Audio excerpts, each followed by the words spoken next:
Hi everyone. Today I'd like to share a bit of news about our latest 5-year project in Malawi, Africa. We recently started working with 2 rural regions in Lilongwe district. This is approximately 100 villages.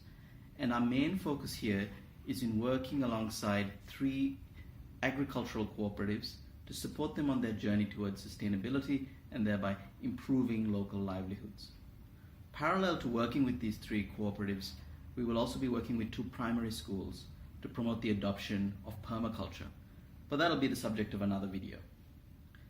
Across March, our team worked alongside these 3 agricultural cooperatives to support them in developing 5-year visions for each of these cooperatives, as well as action plans that can help them get there.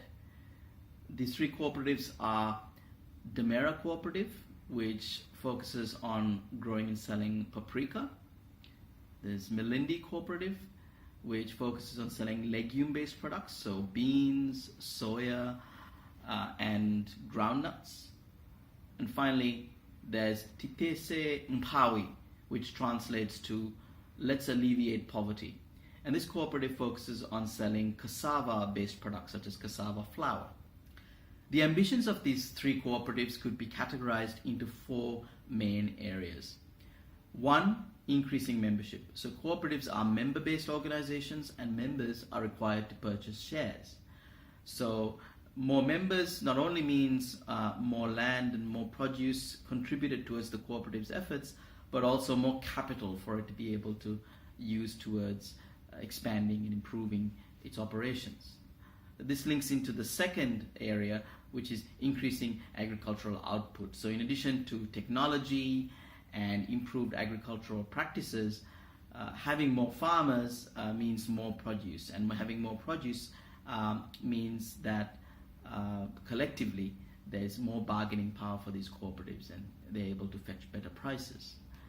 Thirdly is the idea of business strengthening. So this refers to investments in technology, improvements in business processes, but also diversifying markets. Traditionally, these cooperatives have relied primarily on their local markets, so they are setting their sights towards added geographies, other rural geographies, but also urban markets, for instance, linkage with supermarket chains. And finally, is the very tangible ambition to set up their own warehouse and office facilities.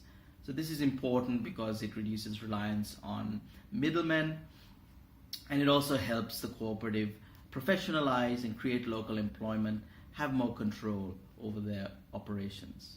So in terms of next steps, we will be assessing the training and investment needs of each of these 3 cooperatives. In terms of training, this could involve training in financial literacy, in cooperative development, and agroecology, all areas in which we have in-house expertise at Empower Projects. In terms of investment, we may invest directly in the form of grants or interest-free loans, as well as sourcing funds from external institutions to ensure that these cooperatives have the capital that they need in order to make strategic investments. This could be in machinery, for instance, to process produce into finished goods.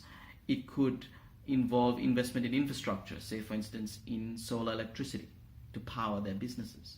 Or it could involve investments in marketing to be able to mobilize support from a greater number of farmers and members. What I'd also like to emphasize is that our approach to working alongside these cooperatives is based on long-term thinking. These are not one-off workshops, one-off investments. We work with these cooperatives across 5 years, build strong relationships, and scaffold our approach with a view towards these cooperatives being able to stand on their own as democratic institutions by the time our partnership comes to an end after 5 years. So these are the types of endeavors that your donations are funding. We are 100% volunteer run here in Australia, and our local overheads are covered by sponsors in Malawi. This means that your funds go directly towards building the capacity of these cooperatives, both in terms of ongoing training and support, as well as that financial capital that they require to be able to build strong institutions that improve the well-being of households within the wider community. We consider it a deep privilege to be a part of the development journeys of our partner communities, and we're very grateful to you for your support and the trust that you put in us to be able to make an impact at the grassroots in Malawi.